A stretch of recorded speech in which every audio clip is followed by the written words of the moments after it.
Bukod sa inilabas ng Senado, panibagong warrant of arrest ang kinakaharap ngayon ni Pastor Apollo Quiboloy. Mula naman yan sa Pasig Regional Trial Court. Nakatutok si Ian Cruz.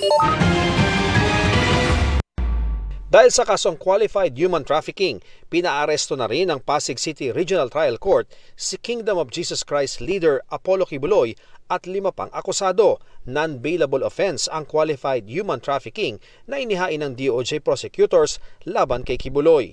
Kaugnay ito ng kaso ng isang minor de edad na inabuso di umano ni Quiboloy at minaltrato ng kanyang mga co-accused.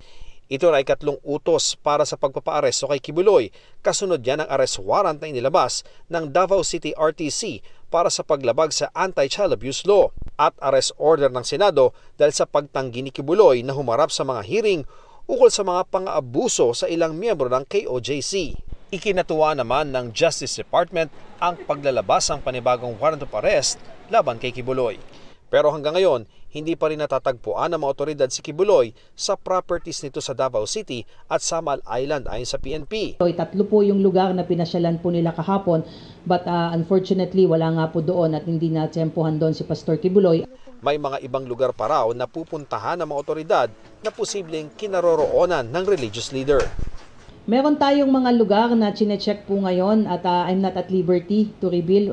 I hope you understand. So as not, like I said, yung ating paghahanap po already extended beyond the Davao region po. But as to the specific areas po, I'm not at liberty to reveal. Payo naman ang kaibigan ni Quiboloy na si Senador Ronald Bato de la Rosa, mas maiging harapin na lamang nito ang mga kaso. Kahit na non-bailable yan, no?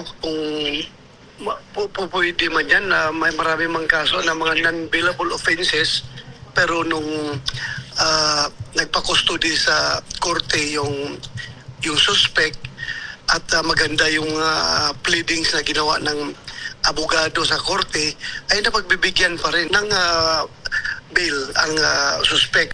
Sinisika pa naming makuha ang panig ni Quiboloy pero dati na niyang itinanggi ang mga alegasyon laban sa kanya. Para sa GMA Integrated News, Ian Cruz, nakatutok, 24 oras.